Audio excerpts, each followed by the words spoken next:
Hello friends, welcome to Riya's Kitchen Vibes. ഇന്ന് ഞാനിവിടെ തയ്യാറാക്കാൻ പോകുന്നത് ഒരു സ്വീറ്റ് ആണ്. ദീപാവലി സ്പെഷ്യലായിട്ട് ഒരു അടിപൊളി ലഡു, കോക്കനട്ട് ലഡു. അപ്പം നമുക്ക് നോക്കാം ഇതെങ്ങനെയാ തയ്യാറാക്കി എടുക്കുന്നതെന്ന്. ചുവട് കട്ടിയുള്ള ഒരു പാൻ വെച്ച് അതിലേക്ക് 3/4 ടേബിൾ സ്പൂൺ നെയ്യ് ഒഴിച്ചു കൊടുക്കാം. നെയ്യ് ഒന്ന് ഉരുകി വരുമ്പം ഇതിലേക്ക് 1.5 കപ്പ് ഡെസിക്കേറ്റഡ് കോക്കനട്ട് ചേർത്ത് കൊടുക്കാം. ഉണങ്ങിയ തേങ്ങാപ്പീരയാണ് ഈ ചേർത്തിരിക്കുന്നത്. കടകളിൽ ഇങ്ങനെ പറഞ്ഞ് വാങ്ങിക്കാൻ കിട്ടും, അല്ലെങ്കിൽ നമുക്ക് വീടുകളിൽ തന്നെ ഇത് ഉണ്ടാക്കിയെടുക്കാനും പറ്റും. ഏറ്റവും ലോ ഫ്ലെയിമിൽ ഇട്ട് വേണം ഇത് വറുത്തെടുക്കാനായിട്ട്. ഇതിന്റെ കളർ മാറാൻ പാടില്ല. ഫ്ലെയിം കൂട്ടി വെച്ചാൽ ഇത് പെട്ടെന്ന് തന്നെ ചുവന്നു പോകും. വീടുകളിൽ എങ്ങനെ ഡെസിക്കേറ്റഡ് കോക്കനട്ട് ഉണ്ടാക്കിയെടുക്കാമെന്ന് പറഞ്ഞു തരാം. നമ്മൾ സാധാരണ തേങ്ങ തിരുമ്മി എടുക്കുന്ന പോലെ തിരുമ്മിയെടുത്തതിന് ശേഷം ഒരു പാനിലേക്കിട്ട് വറുത്തെടുക്കണം. എണ്ണയൊന്നും ഒഴിക്കേണ്ട, വെറുതെ ഒരു പാനിലേക്കിട്ട് വറുത്താൽ മതി. ഏറ്റവും ലോ ഫ്ലെയിമിൽ വെച്ചിട്ട് വേണം വറക്കാനായിട്ട്. കളറൊന്നും മാറാൻ പാടില്ല. ഈ വെള്ള കളർ തന്നെ കിട്ടണം. ഇതിലെ വെള്ളം മൊത്തം വലിഞ്ഞു പോകണം. അതിനുശേഷം ഒന്ന് ആറി കഴിയുമ്പോഴത്തേക്ക് മിക്സിയുടെ ജാറിലിട്ട് ഒന്ന് പൊടിച്ചെടുക്കാം. അത് കഴിഞ്ഞ് ഒന്നുകൂടെ ഒരു 2 മിനിറ്റ് ഏറ്റവും ലോ ഫ്ലെയിമിൽ വെച്ച് വറുത്തെടുക്കാം. ഇങ്ങനെ തയ്യാറാക്കി എടുക്കുന്ന കോക്കനട്ടാണ് ഡെസിക്കേറ്റഡ് കോക്കനട്ട് എന്നും പറഞ്ഞ് വിൽക്കാൻ കടകളിൽ വരുന്നത്. ഇപ്പൊ ഈ തേങ്ങ വറുക്കാൻ തുടങ്ങിയിട്ട് ഒരു 2 മിനിറ്റ് ആയിട്ടുണ്ട്. ഇതിൽ നിന്ന് നല്ല തേങ്ങ വറുത്തതിന്റെ സ്മെല്ലൊക്കെ വരാൻ തുടങ്ങിയിട്ടുണ്ട്. ഈ സമയത്ത് ഇതിലേക്ക് പാല് ചേർത്ത് കൊടുക്കാം. ഞാനിവിടെ 3/4 കപ്പ് പാലാണ് ചേർത്തിരിക്കുന്നത്. ഈ പാല് ചൂടാക്കിയതൊന്നുമല്ല, നേരെ ഫ്രിഡ്ജിൽ നിന്ന് എടുത്തതാണ്. ഇനി ഇത് നന്നായിട്ട് മിക്സ് ചെയ്തെടുക്കാം. ഈ സമയത്ത് ഒന്നും ഫ്ലെയിം കൂട്ടല്ലേ. ഈ പാലെല്ലാം ഈ കോക്കനട്ടിലേക്ക് നന്നായിട്ട് വലിയണം. ഒരു 3-4 മിനിറ്റ് ഇതുപോലെ ഇളക്കി കൊടുത്തുകൊണ്ടിരിക്കണം.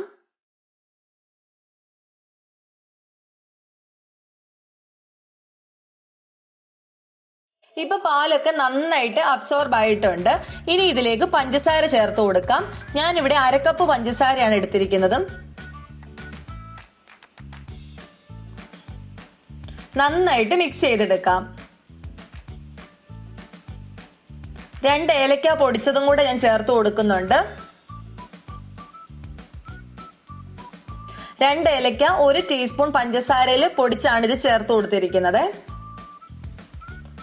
ഇനി എല്ലാം കൂടെ നന്നായിട്ട് മിക്സ് ചെയ്തെടുക്കാം. പഞ്ചസാര മെൽറ്റ് ആയി തുടങ്ങുമ്പം ഇതിലേക്ക് കുറച്ച് വെള്ളം ഇറങ്ങും.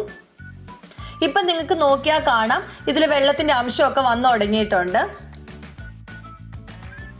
ഒരു 2-3 മിനിറ്റും കൂടെ ഇതുപോലെ ലോ ഫ്ലെയിമിൽ വെച്ച് നന്നായിട്ട് കുക്ക് ചെയ്തെടുക്കാം. ഇതിൽ നിന്ന് വെള്ളം പൂർണ്ണമായിട്ട് വലിഞ്ഞു പോകുമൊന്നും വേണ്ട, പക്ഷെ ഇത് പാനിൽ ഒട്ടിപ്പിടിക്കാത്ത പരുവത്തിലായി കിട്ടണം. ഇപ്പൊ ഇത് റെഡി ആയിട്ടുണ്ട്.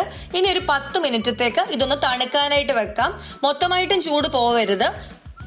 നമുക്ക് ഉരുട്ടിയെടുക്കാൻ പറ്റുന്ന പാകത്തിലുള്ള ചൂടാവുമ്പോൾ ഇതിനി ഉരുട്ടിയെടുക്കാം.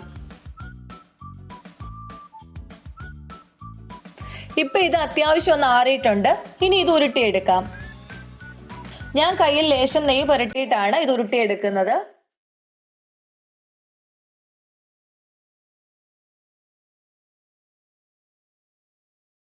സാധാരണ കടകളിൽ കിട്ടുന്ന ലഡുവിന്റെ വലുപ്പത്തിൽ ഉരുട്ടിയെടുക്കാം. ഈ വലുപ്പത്തിലുള്ള 13 ലഡു ആണ് ഈ അളവിന് കിട്ടിയിരിക്കുന്നത്.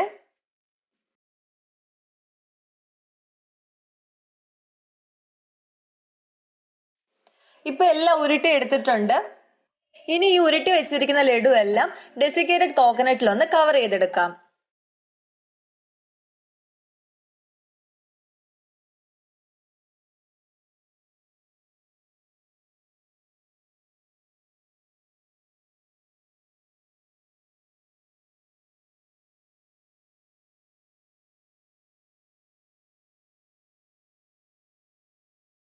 ഇപ്പോൾ അടിപൊളിയായിട്ടുള്ള കോക്കനട്ട് ലഡു റെഡി ആയിട്ടുണ്ട്.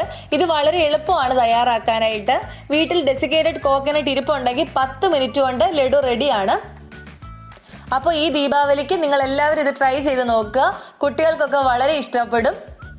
എന്നിട്ട് ഫീഡ്ബാക്ക് അറിയിക്കണേ. അപ്പോൾ ഇന്നത്തെ റെസിപ്പി എല്ലാവർക്കും ഇഷ്ടമായെന്ന് വിചാരിക്കുന്നു. ഇഷ്ടമായെങ്കിൽ ലൈക്ക് ചെയ്യുക, കമൻറ്റ് ചെയ്യുക, ഷെയർ ചെയ്യുക. പിന്നെ നമ്മളുടെ ചാനൽ ആരെങ്കിലും സബ്സ്ക്രൈബ് ചെയ്തിട്ടില്ലെങ്കിൽ പ്ലീസ് സബ്സ്ക്രൈബ്. ഇനി ഒരു അടിപൊളി ഡിഷുമായിട്ട് നമുക്ക് കാണാം.